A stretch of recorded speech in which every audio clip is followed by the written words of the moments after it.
vous parler. Nous sommes toujours sur la série dont le thème est « Un cœur pour l'aimer ».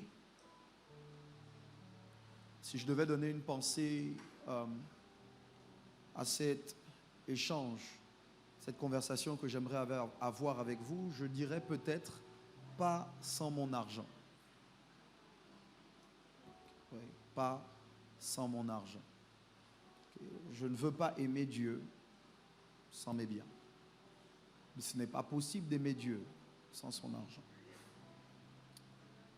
Mais je veux, pendant quelques minutes, vous dire des choses qui, de mon point de vue, sont cruciales pour ta vie hors de l'Église et pour notre vie en tant que communauté. L'homme dont il est fait mention dans cette portion d'écriture, c'est Abraham. C'est le nom qu'il porte avant qu'on ne l'appelle Abraham. Parce qu'à un moment, lors de son échange, lors de sa conversation, lors de sa marche avec Dieu, Dieu va changer son nom.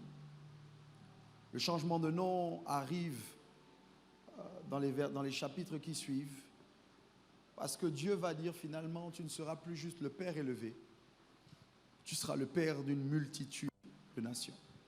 Ce qui précède le fait que Dieu dise à Abraham, lève les yeux si tu peux compter les étoiles, ainsi sera ta postérité, si tu peux compter le sable de la terre, les grains de sable, ainsi sera ta postérité. C'est ce texte qu'on a lu, cette portion d'écriture qu'on a lue. La portion de texte que j'ai lue commençait avec ces mots, dès qu'Abraham apprit que son frère avait été enlevé. Abraham va prendre une partie, 300 et quelques de ses serviteurs les plus vaillants, ceux qui sont nés dans sa maison, et Abraham va courir à la poursuite des rois.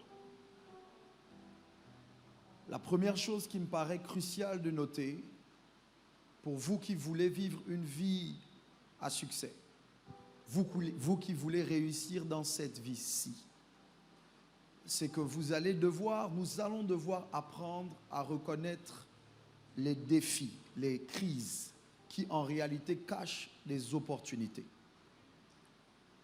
Vous devez savoir que lorsque la nouvelle vient jusqu'à Abraham, ce n'est pas Abraham qui est en danger, ce ne sont pas ses biens, ce n'est pas sa femme Saraï, mais c'est son frère.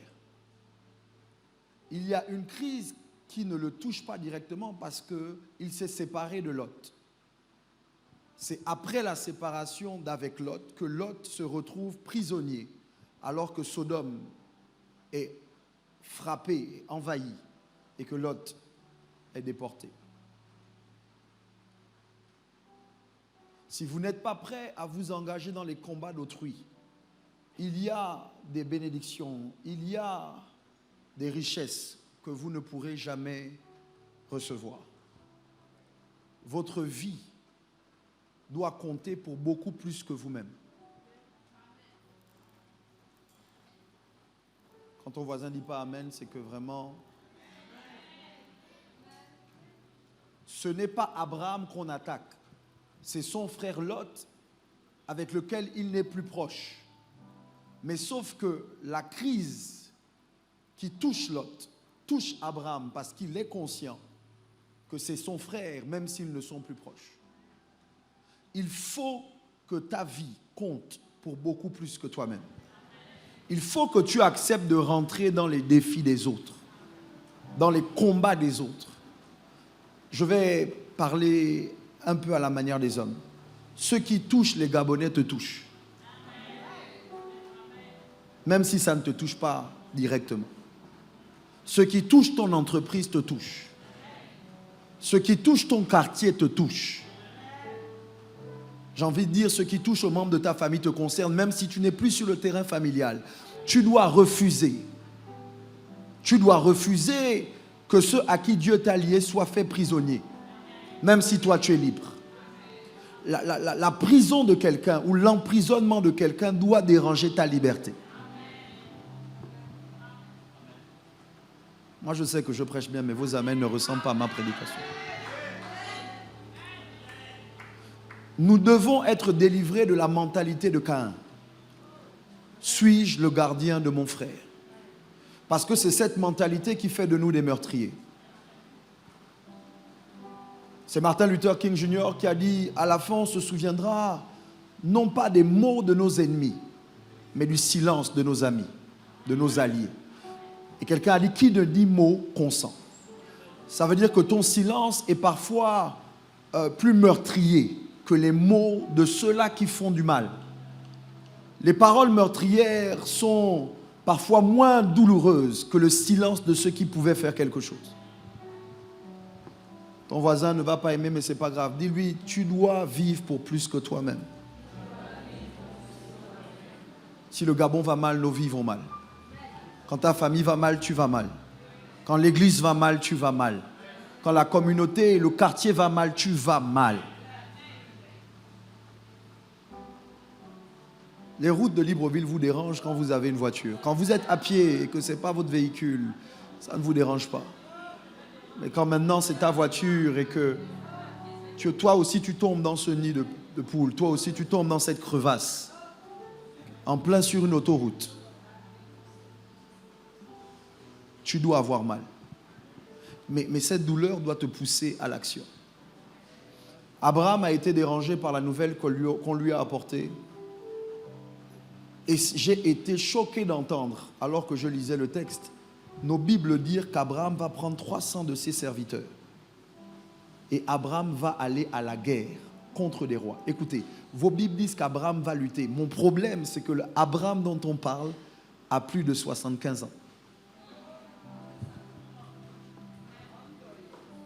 J'ai réalisé que ce n'est pas un jeune homme qui s'engage dans un nouveau défi. C'est un vieillard. Ton âge n'est pas une excuse.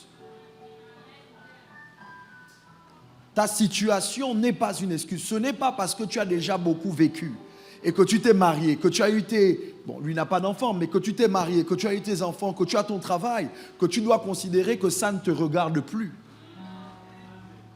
75 ans. Et c'est à sa 75 ans qu'il est encore prêt à mettre sa vie en jeu. On a des gens de 40 ans qui ne veulent plus se battre. Des gens de 50 ans qui ne veulent plus combattre. Parfois même, on a des gens de 30 ans qui sont vieux. Et qui disent, ça ne me regarde plus, je suis fatigué. Mais à 75 ans, Abraham dit, je ne peux pas laisser faire ça. Abraham dit, je ne peux pas rester sans rien faire. Abraham va prendre ce qui est à lui pour le mettre en jeu, pour délivrer quelqu'un dont il s'est séparé. Vous savez, il ne faut pas avoir le mauvais cœur. Parce que je crois que le cœur qui aime Dieu n'est pas le cœur qui est insensible à la souffrance des autres. Tu ne peux pas avoir un cœur qui aime Dieu et ne pas être dérangé par ce qui dérange les autres. Ce n'est pas ton enfant qu'on a pris et qu'on a sacrifié quelque part. Mais parce que tu es une mère ou parce que tu as des petits frères, tu as des petites sœurs, tu dois être dérangé par ce qui dérange la population gabonaise. Ce n'est pas nous directement à qui on ne donne pas le salaire. Ce n'est pas nous qui nous plaignons de ce qui se passe avec la CNAMGES. Peut-être toi tu n'es pas concerné, mais ça doit te déranger. J'ai été dérangé lorsque j'ai appris qu'une dame a été kidnappée, violée et jetée devant son lieu de travail simplement parce que son travail dérangeait, qu'elle était en train de vouloir emmener des voleurs à devoir répondre de leurs actes. Quel est ce pays où parce que quelqu'un travaille, on peut la kidnapper en plein midi et personne ne fait rien? Qu'avons-nous loupé? À quel moment est-ce que nous nous sommes laissés tellement embobiner, envoûter, ensorcelés, au point où des gens peuvent être, on voit quelqu'un être braqué en plein carrefour, en plein marché, et les gens qui sont là préfèrent ne pas intervenir parce qu'ils ne veulent pas de représailles. Il y a une époque à Port-Gentil, parce que Port-Gentil est une petite ville et nos maisons étaient côte à côte. À Port-Gentil, lorsqu'on attrapait le voleur qui a volé à la maison A, ce n'est pas dans ta maison qu'il a volé, ce n'est pas la maison B, ce n'est pas la maison C, ce n'est pas la maison D. Mais tous ceux qui sortent parce qu'ils savent que si tu as volé chez A, encore un peu de temps et tu aurais volé chez B et tu aurais volé chez C. Et ils sortent tous pour botter le voleur. Pour dire, dans notre quartier, il n'y a pas de vol. Est-ce que vous m'entendez? Je veux te dire que ce que tu tolères chez l'autre va arriver chez toi. Ce que tu laisses faire chez l'autre, tôt ou tard, tu te mets en position pour que ça arrive chez toi. Et quand ça arrive chez toi, tu voudras de l'aide. Alors que quand les autres étaient en danger, tu n'as pas bougé le petit doigt. Regarde ton voisin, dis-lui, ce cœur-là, ce n'est pas le cœur qui aime Dieu.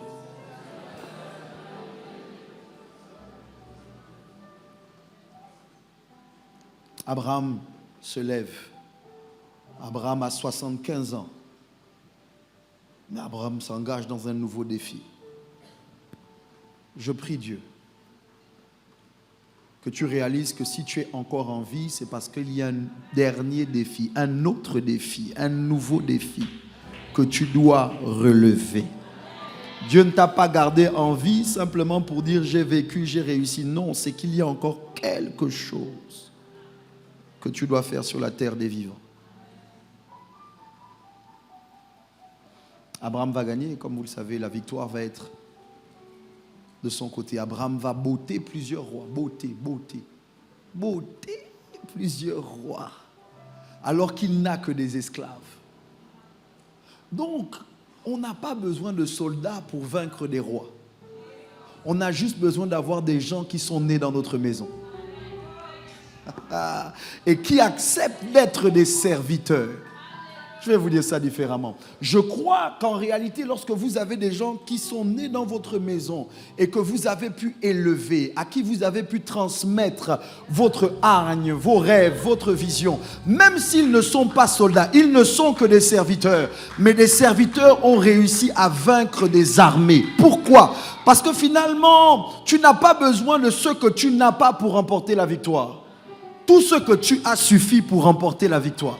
Dieu ne te demandera jamais des comptes au sujet de ce qu'il ne t'a pas donné. Mais il te dira, qu'as-tu fait des serviteurs que je t'ai donnés? Mais je ne peux pas aller combattre, je n'ai pas le soldat. Non. Si tu regardes bien, il y a des serviteurs dans ta maison. Tu n'as pas besoin de ce que l'autre a pour gagner. Tu as juste besoin de valoriser ce que Dieu t'a donné. Et Dieu, moi-même je vais faire une offrande pour mon message parce que je ne me traite pas bien. Vous savez, je ne suis pas habitué quand vous ne réagissez pas bien à mon message. Habituellement, vous me traitez mieux, mais bon. Regarde ton voisin, lui regarde à ce que tu as et mets-toi en mouvement. Parfois, vous refusez de vous impliquer dans les défis des autres parce que vous considérez que vous n'avez pas ce qu'il faut pour les aider. Mais parfois, tu n'as pas d'argent, mais tu as un conseil. Parfois, tu n'as pas un conseil, mais tu as un contact. Parfois, tu n'as pas un contact, mais tu as de l'expérience, tu as de l'expertise. Il y a quelque chose que Dieu t'a donné. Il y a toujours quelque chose que Dieu t'a donné pour que tu puisses relever les défis qui viennent devant toi. En réalité, quand un défi vient, c'est que Dieu a vérifié qu'il t'a déjà équipé pour faire face au défi. Et parfois, ce défi, c'est que quelqu'un te dit à l'aide. Parfois, tu n'as pas la maison, tu n'as pas l'argent, tu n'as pas la nourriture. Et parfois, tu as juste ta présence. Quand on va soutenir les gens qui sont éprouvés dans les familles, ce qu'ils veulent, ce n'est pas notre argent. Parce que l'argent ne va pas ramener le mort.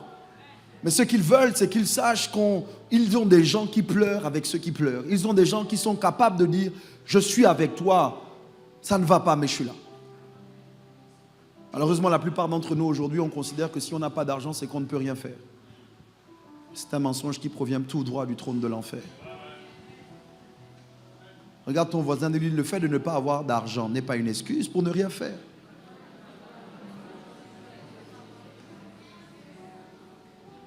Parce que tu dis que tu n'as pas d'argent, c'est pour ça que tu commences pas cette affaire.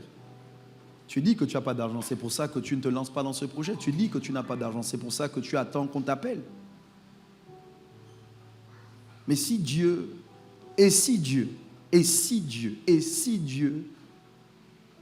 ne nous bénissait pas avec l'argent?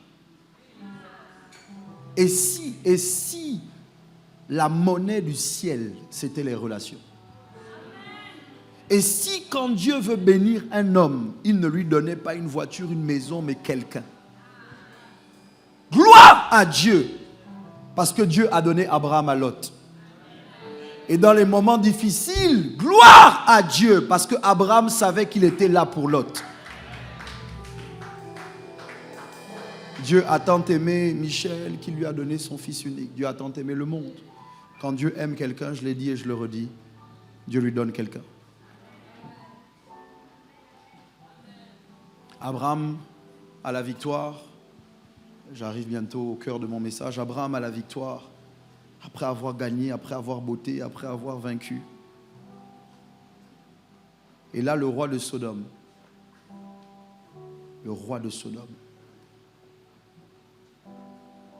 va s'approcher d'Abraham. Mais juste avant qu'il ne s'approche d'Abraham, Melchisédek, roi de Salem, sacrificateur du Dieu très haut, vient avec le pain et le vin.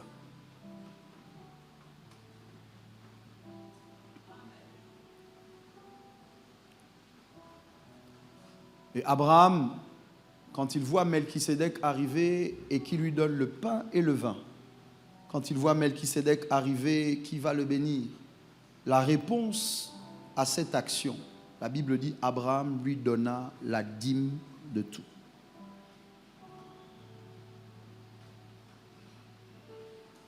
J'aimerais vous dire que ceux qui payent leur dîme, ce sont les vainqueurs. Parce que pour pouvoir payer sa dîme, il faut avoir quelque chose sur lequel tu peux prélever la dîme.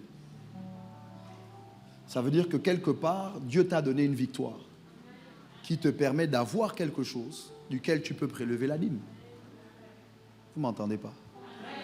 Ceux qui payent leur dîme, ce sont les vainqueurs. Dis ça à ton voisin. Bon, je vais dire ça dans l'autre sens. Ceux qui ne sont pas vainqueurs ne payent pas leur dîme. Dis ça à ton voisin. Ceux qui ne savent pas qu'ils ont la victoire ne payent pas leur dîme. Je peux vous choquer, parce que j'aime choquer un peu. Je peux vous déranger? D'accord. Oui, c'est bien. Abraham lui donna la dîme de tout. Là, quand on lit dîme de tout, vous pensez qu'il lui donne la dîme du butin qu'il a eu. Parce qu'il allait délivrer les rois. Vous êtes là ou vous n'êtes pas là? Parce qu'il allait délivrer Lot et puis le roi de Sodome et les autres. Vous pensez que Abraham paie la dîme sur ce qu'il a gagné dans ce combat. Ce n'est pas vrai. Fais voir le verset suivant. Le roi de Sodome dit à Abraham, donne-moi les personnes et prends pour toi. Abraham dit quoi?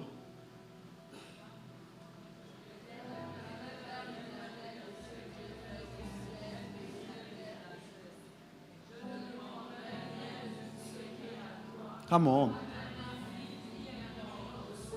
Come on. Come on.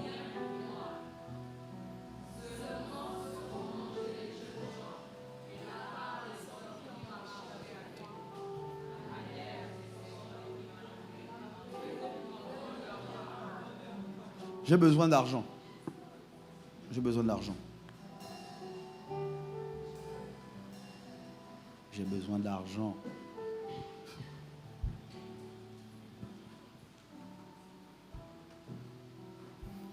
Vous voyez l'évêque demander l'argent, vous ne bougez pas. C'est le péché. J'ai dit j'ai besoin d'argent.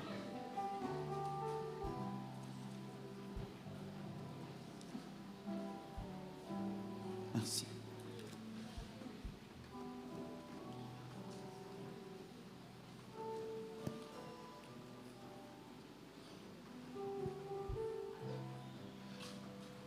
On vient de se battre, je viens de remporter la victoire. Il y a de l'argent qui est l'argent de Sodome et Gomorrhe. Suivez-moi, l'argent de Sodome et Gomorrhe. Vous n'êtes pas Sodome et Gomorrhe, mais l'argent de Sodome et Gomorrhe. Abraham s'est battu, a dépensé de l'énergie, a dépensé des biens, a dépensé parce qu'il a dû partir de chez lui. Il a donc fait énormément d'efforts. Il y a de l'argent qui est là, qu'il peut prendre parce que finalement, entre griffes, il le mérite. Vous me suivez? Le roi de Sodome lui dit, ok, moi je prends les personnes, toi tu gardes les richesses. Et Abraham dit non. Pourquoi? Parce que vous ne devez jamais échanger les personnes pour l'argent.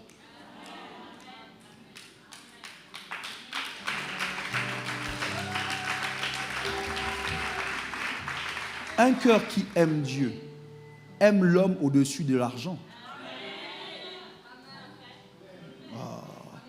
Un cœur qui aime Dieu ne cherche pas à s'enrichir sur le dos des gens. Un cœur qui aime Dieu ne fait pas de troc. Le roi de Sodome dit, donne-moi les gens.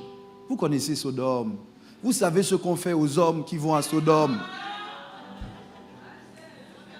Pourquoi ils font ça? Mon père, ils ne savent pas. Vous ne savez pas ce qu'on fait aux hommes qui vont à Sodome? Même quand les anges arrivent à Sodome, la Bible dit que toute la ville sortit devant la maison de Lot pour dire on veut coucher avec ces deux hommes-là. Toute la ville, du plus grand au plus petit, du plus vieux au plus jeune. Quelle est cette mentalité qui a envahi toute une ville? De telle sorte que les gens, toute une ville, révérend Rodrigue, toute une ville. Donc ça veut dire que certainement quand le roi de Sodome demande les gens, il a un projet pour ces gens-là.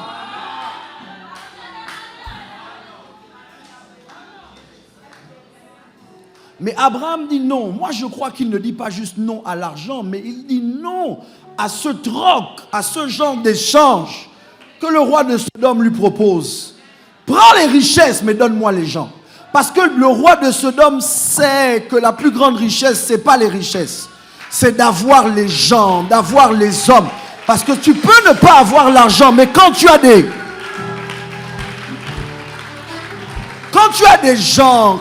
gens sous ton autorité, des gens, que Dieu nous donne des hommes à l'église centrale, que Dieu nous donne des hommes et des femmes qui comprennent que dans cette saison, ce n'est pas l'argent qu'il nous faut. Il nous faut des gens, des hommes de vision, des serviteurs, des gens qui acceptent de dire je suis d'accord de me donner au service de Dieu. Je suis d'accord de me mettre sur l'autel. Je suis d'accord.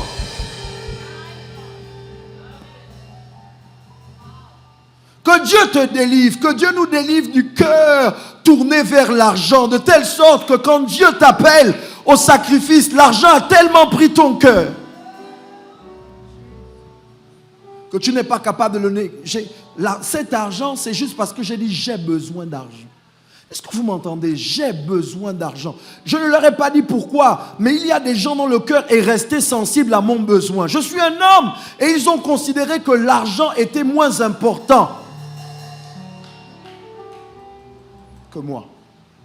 Il y en a d'autres, vous avez l'argent. Vous avez l'argent, mais j'ai dit j'ai besoin d'argent, ça ne vous a rien dit. Vous m'entendez ou vous ne m'entendez pas? Ça ne vous a rien dit. Pourquoi? Parce que la question c'est tu vas faire quoi avec mon argent? Tu as besoin d'argent pour faire quoi? Tu as besoin d'argent. Qu'est-ce qui me dit? Malonde sabradi pariada. Qu'est-ce qui me dit que tu vas bien utiliser mon argent? Si je te donne mon argent, tu vas en faire quoi? Mais il y a un moment où ça ne doit plus être ta réflexion. Ta réflexion doit être il a besoin d'argent. Je lui fais confiance. Je n'ai pas besoin de savoir qu'est-ce que tu vas faire. Trop de gens aujourd'hui dans l'église.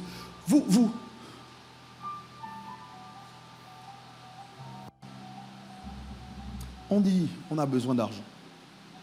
On a besoin d'argent pour la Sono, on a besoin d'argent pour le temple, on a besoin d'argent pour la convention.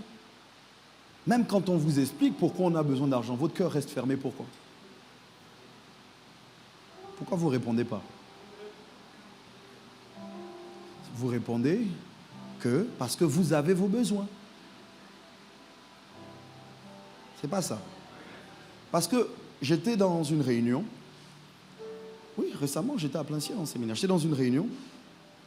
Et là, mon père, jeudi, j'appelle au sacrifice des gens. D'abord, je vais mettre ça là. J'appelle au sacrifice des gens. Et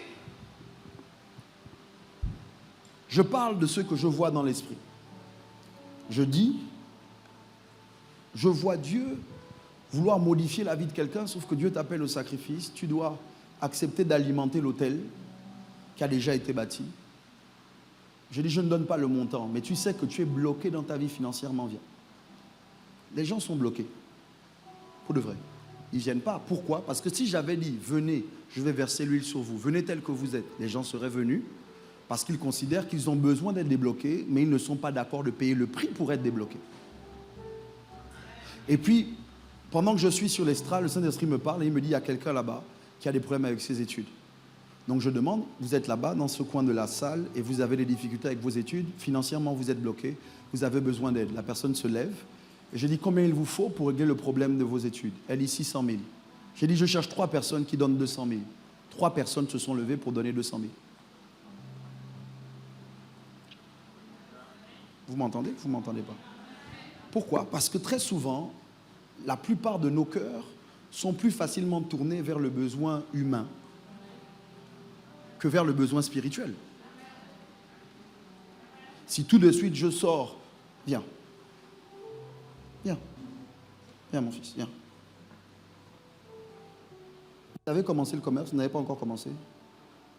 Vous n'avez pas commencé le commerce. Vous étudiez ou vous travaillez déjà? Vous étudiez ou vous travaillez? Qu'est-ce que vous avez fait comme étude?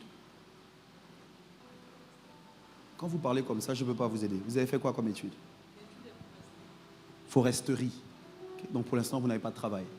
Comment vous faites pour payer vos factures? Vous vivez sur le terrain familial ou chez vous? Chez le terrain familial. Comment vous faites pour vivre? C'est votre fils? Comment vous faites pour vivre? D'accord. Si je dis par exemple, viens, tu es en quelle classe? 5 ans. Il a 5 ans. Il est en classe de 5 ans. Ok. Combien coûte son école? Il est au privé ou au public? Donc vous n'avez pas à payer. Qu'est-ce que vous payez pour lui? Le goûter, combien coûte le goûter du mois?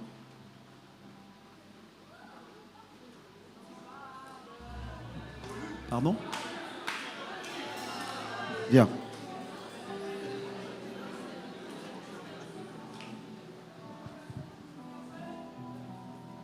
Tiens, va donner à maman.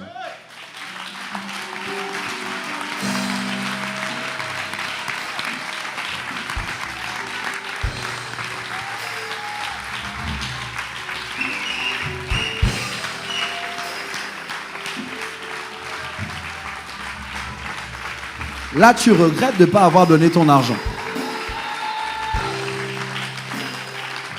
Là, tu regrettes d'avoir été lent à comprendre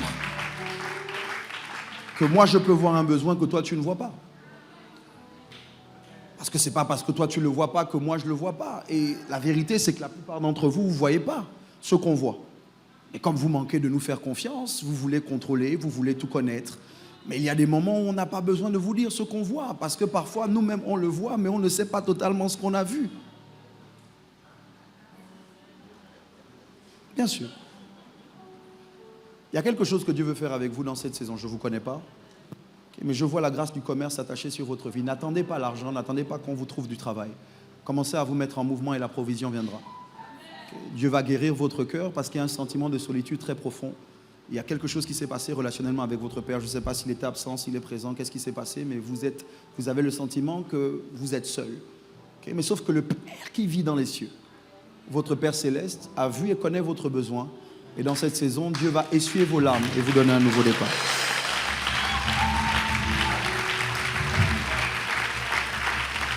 Et vous allez déménager. Vous allez déménager et vous aurez votre chez vous. Macha, Brada, il est Mata, Bradi et les Massa, Mayon Debi, vous pouvez vous asseoir. Donc, les gens, les hommes, doivent toujours être plus importants que l'argent. Et ce que nous faisons dans la communauté qui est la nôtre, c'est que nous essayons, nous ne construisons pas des églises, nous bâtissons des nations. Notre objectif, ce n'est pas les bâtiments. Notre objectif, c'est de pouvoir changer ce pays, affecter la nation. Et il faut un homme, en fait, il faut un patriarche, mon père. J'ai compris que certains d'entre vous, vous n'arrivez pas à payer la dîme parce que vous ne portez rien dans vos reins. Vous n'avez pas de vision, vous n'avez pas de rêve, vous n'avez pas quelque chose qui est beaucoup plus grand que vous. C'est pour ça que vous préférez manger la dîme. Ta dîme, c'est juste 10 000. Mais tu as le sentiment que si tu donnes tes 10 000 là, tu vas t'appauvrir. Ta dîme, c'est juste 50 000, c'est juste 100 000. Et tu as le sentiment que ça va t'empêcher de réaliser X, Y. Mais ma Bible dit que lorsque Abraham, après la victoire, rencontre Melchisédek et que Melchisédek lui donne le pain et le vin et que Melchisédek le bénit, Abraham comprend qu'il doit payer la dîme. Pas juste d'une chose, mais de tout. Et la dîme que Abraham paye, ce n'est pas la dîme du butin. C'est la dîme des biens que Dieu lui a donnés depuis, mais sur lesquels il n'a jamais enlevé la dîme. Il n'a jamais manifesté à Dieu le cœur de reconnaissance. C'est comme plusieurs d'entre vous ne saviez pas qu'on payait la dîme. Vous ne saviez pas. Vous avez vécu votre vie, vos affaires marchaient. Mais à un moment, le cœur qui aime Dieu doit se dire, Seigneur, je ne peux pas continuer à recevoir sans jamais rien donner. Je dois être reconnaissant. La dîme de tout, la dîme de tout. J'entends Melchisédek qui le bénit. Je veux bénir quelqu'un. Shama brade paradaha. Viens, Guy, viens.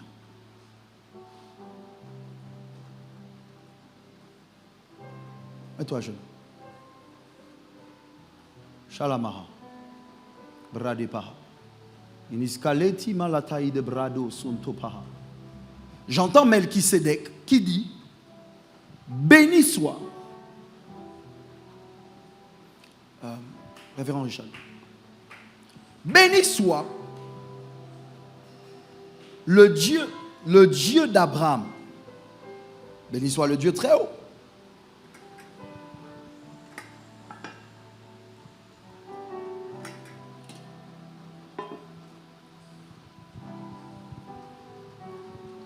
Il a le pain, il a le vin.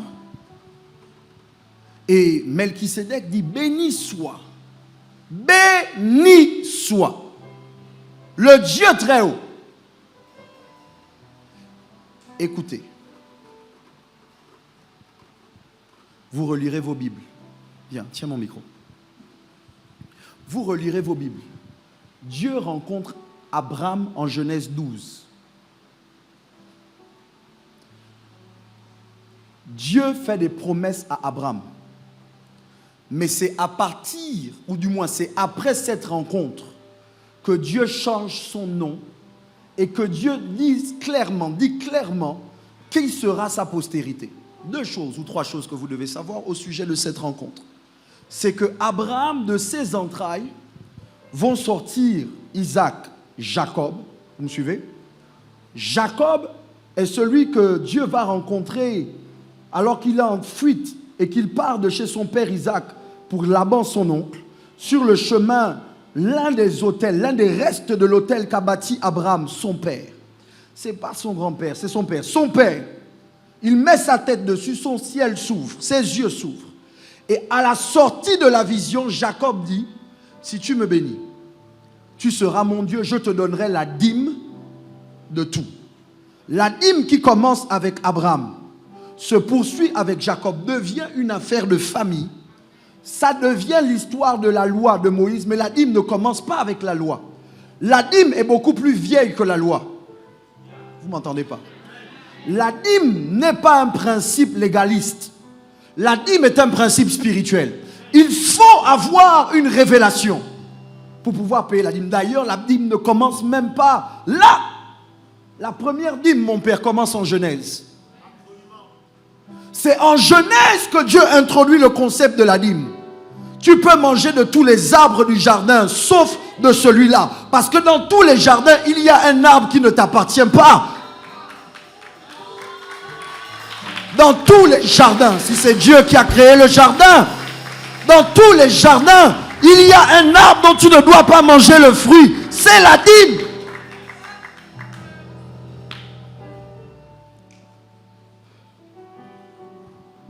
Alors qu'il lui donne le pain et le vin. Je n'ai pas dit l'âge. J'ai pas dit la chair et le sang, parce que j'ai juste dit le pain et le vin, mais vous comprenez très bien ce que représente le pain et le vin. Écoutez, alors qu'il lui donne le pain et le vin, pousse-toi, alors qu'il lui donne le pain et le vin, il met entre ses mains des éléments qui représentent prophétiquement le sacrifice de Jésus. Mais ce n'est pas ça qui m'intéresse. Ce qui m'intéresse, c'est qu'en réalité, cet homme était stérile. Il avait un nom qui voulait dire père élevé, mais personne ne l'appelait papa. À quel moment est-ce que Malosi Bradis Kaparadi Alanasi Pariada, à quel moment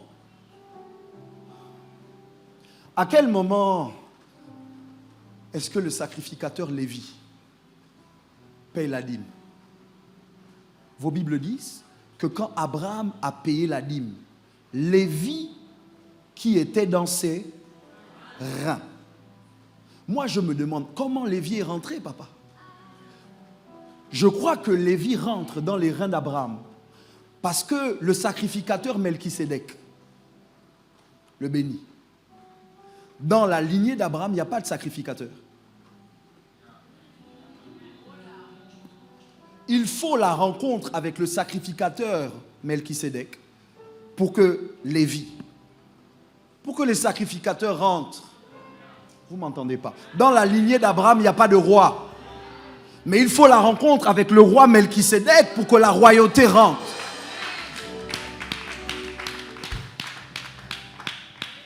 J'essaye de vous dire qu'il est possible de ne pas avoir quelque chose dans ses entrailles. Mais quand tu rencontres quelqu'un qui les a et que tu es d'accord de te connecter, il y a des transferts qui se produisent. Dans ma lignée, il n'y a pas de prédicateur. Dans ma lignée, il n'y a pas de sacrificateur. Mais je l'ai rencontré. Et alors que mon père n'était pas sacrificateur, pour là où Dieu voulait m'emmener, il fallait qu'il me connecte à quelqu'un dont ça se trouve dans les reins, quelqu'un qui est capable de faire de ce que je ne suis pas ce que je dois devenir. Je dis à quelqu'un ce soir, ce n'est pas parce que tu ne l'es pas que Dieu ne veut pas le faire de toi. Je lève ma main droite. Je dis alors que je me tiens sur l'autel de mon Père. Je dis qu'il y ait des transferts, que dans cette maison, Dieu fasse de toi ce que ton sang ne pouvait pas faire de toi. Que Dieu fasse de toi ce que tes parents ne pouvaient pas faire de toi.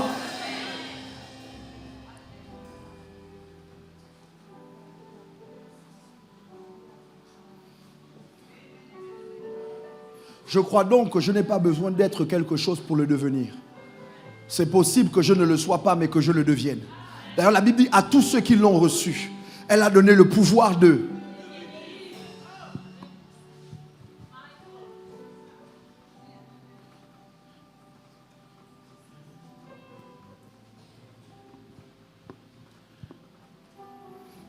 Tu vas devenir millionnaire. En dollars, en euros, en livres sterling. Et ta descendance ne mendiera pas son pain. Je dis, tu seras le premier millionnaire de ta lignée. Mais tous ceux qui viennent après toi seront milliardaires. Je dis, tes enfants feront mieux que toi.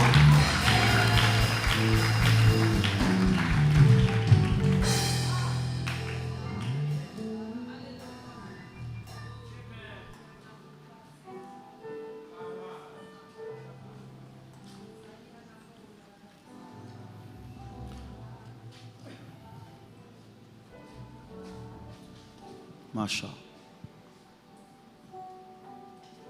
J'aimerais, avec la permission de notre Père,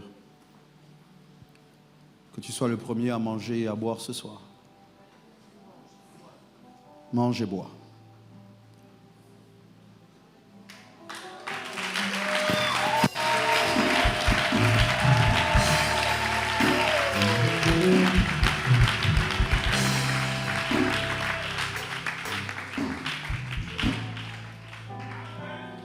Je le sens très fortement dans mon esprit et je ne vais pas terminer de dire ce que j'ai prévu de dire ce soir parce que je veux respecter le temps qui nous est imparti. Mais le livre de Malachie dit ceci. Le livre de Malachie dit, vous me trompez, vous me volez. Et là, les gens répondent, mais un homme peut-il tromper Dieu? En quoi te trompons-nous? En quoi te volons-nous? Il dit, vous me volez, vous, la nation tout entière, dans les dîmes et les offrandes. Il dit, apportez à la maison du trésor les dîmes. Il dit, et vous verrez si je n'ouvre pas pour vous les écluses des cieux. Mais le texte ne s'arrête pas là, le texte continue. Et à la fin de cet oracle, Dieu dit, vous verrez de nouveau la différence entre celui qui sert Dieu et celui qui ne le sert pas. Est-il possible de servir Dieu sans payer sa dîme? Absolument pas. Tu ne peux pas dire que tu sers Dieu si tu le voles. Tu ne peux pas dire que tu sers Dieu si tu le trompes. Et ce n'est pas une question d'argent, c'est une question de bénédiction. Et la bénédiction, ce n'est pas l'argent. La bénédiction, c'est un décret. C'est une parole qui est libérée sur toi. Je sais pas, Abraham dit non à l'argent. Vous savez qu'Abraham a dit non à l'argent. Je vous ai expliqué. Abraham a dit non à l'argent. Le chapitre qui suit.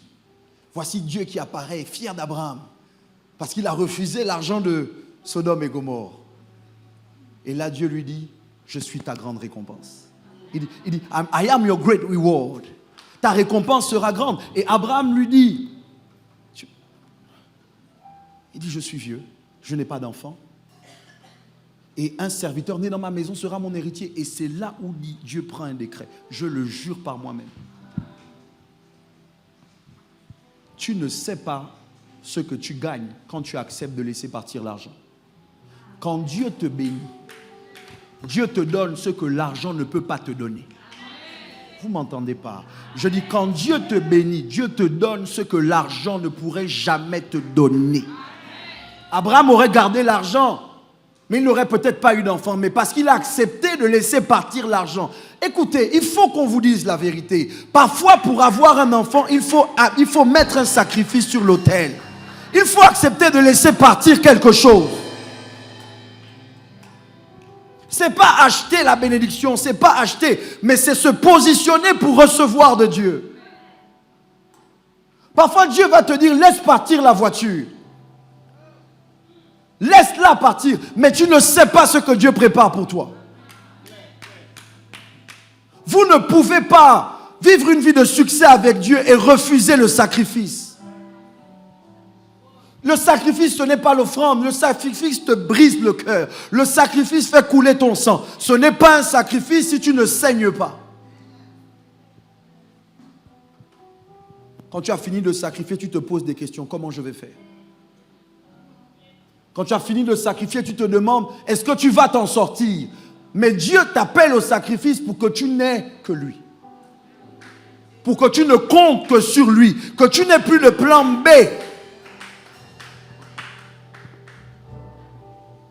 Certains d'entre vous, votre vie est bloquée parce que vous ne savez pas sacrifier. Et ce n'est pas juste qu'on doit vous appeler au sacrifice, c'est que quand l'église centrale doit devenir tellement spirituelle que sans appel, quelqu'un dans sa maison prend la décision de dire, pour ce que je vis, je sacrifie, je casse mon compte d'épargne, je viens et je dépose le sacrifice sur l'autel. Je dépose les sacrifices au pied du sacrificateur. Parce que si Dieu n'intervient pas, mon argent ne me sauvera pas. C'est notre Père qui a l'habitude de dire que si ce que tu as n'est pas suffisant pour régler ton problème, c'est que c'est une semence. Si ce que tu as ne suffit pas à régler, à te sortir du trou, c'est que cette chose-là est une semence. Plusieurs d'entre vous, vous mangez la semence au lieu de manger le pain. On ne mange pas la semence, on la met en terre, on l'investit.